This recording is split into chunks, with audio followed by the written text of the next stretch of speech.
मध्यकालीन भारत में भक्ति आंदोलन के प्रचारक आध्यात्मिक संत थे, जिनके विचार कई रूप से समान थे।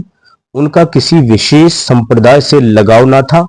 उनके अनुसार भक्ति का अर्थ ही एकाग्रचित और निस्वार्थ होकर ईश्वर की पूजा करना था। उन्होंने भक्त के प्रेम की तुलना सेवक का मालिक के प्रति सेवा भाव, मित्रों के मध्य प्रेम, शिशु के प्रति मां का वात्सल्य और अपनी प्रिया के प्रति प्रियतम का स्नेह से की थी। भक्ति मत का आरंभ सूफी मत से पहले हुआ था। भक्ति मत के संतों द्वारा हिंदू धर्म में व्याप्त विसंगतियों के सुधार हेतु अनेक प्रयास किए गए।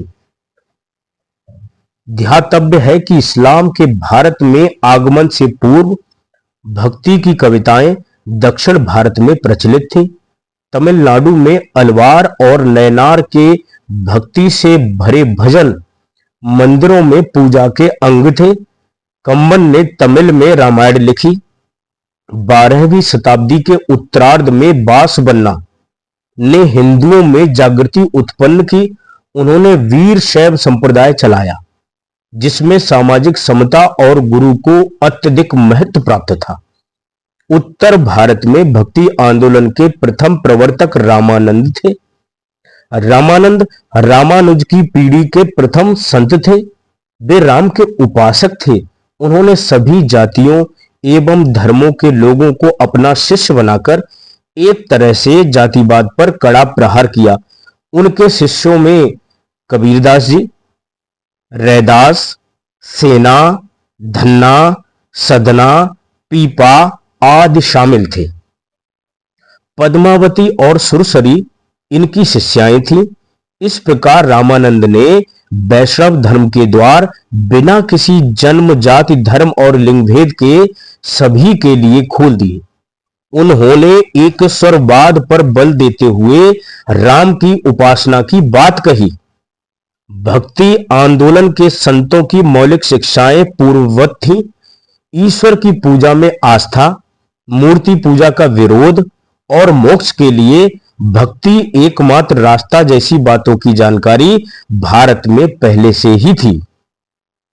भक्ति आंदोलन के संतों की महत्ता इस बात में थी कि उन्होंने अपनी शिक्षा और उदाहरणों द्वारा भक्ति को वह सर्वोच्च स्थान प्रदान किया जो सभी कर्मकांडों, विधि विधानों तथा सांप्रदायिक मतों और विश्वासों से ऊपर था। उन सब ने इस बात पर जोर दिया कि ईश्वर प्रेम ही मोक्ष का एकमात्र मार्ग है। भक्ति आंदोलन के मूल तत्व कौन कौन से हैं, इस पर भी हम बात करते हैं। भक्ति आंदोलन के संतों का मानना था कि इष्ट देव की भक्ति में भजन और गीत गाए जाएं। धर्मगुरु की पूजा करनी चाहिए, क्योंकि वह ईश्वर के रहस्यों का ज्ञान देता है। ईश्वर प्रेम में डूबे व्यक्ति को अपने स्वयं की इच्छा नहीं रखनी चाहिए। उसे पूर्ण रूप से अपनी भावना और इच्छाओं का त्याग कर देना चाहिए। जो व्यक्ति ईश्वर से प्रेम करता है, उसे सबको समझना चाहिए। उसे जात व्यवस्था की कठोरता को कम करना चाहिए। ईश्वर भक्ति भावना से प्रसन्न होता है। वह व्यर्थ के धार्मिक कर्मकांडों, रीति रिवाजों और अनुष्ठानों की परवाह नहीं करता। ईश्वर केवल अगाध भक्ति और प्रेम चाहता है। ईश्वर प्राणी के हृदय में निवास करता है, मंदिर और मूर्ति में नहीं। ईश्वर किसी विशेष भाषा में व्यक्त प्रार्थना से ही खुश नहीं होता, वह हृदय की भाषा से प्रसन्न होता है। तो इस तरीके से ये जो थे, ये भक्ति आंदोलन के मूल तत्व थे।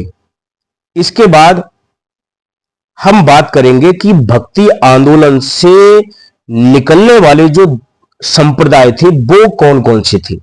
अगर उनकी हम कुछ इस तरीके से ही बात करें तो उनमें पहला था शैव संप्रदाय, दूसरा था वैष्णव संप्रदाय, तीसरा है शाक्त संप्रदाय।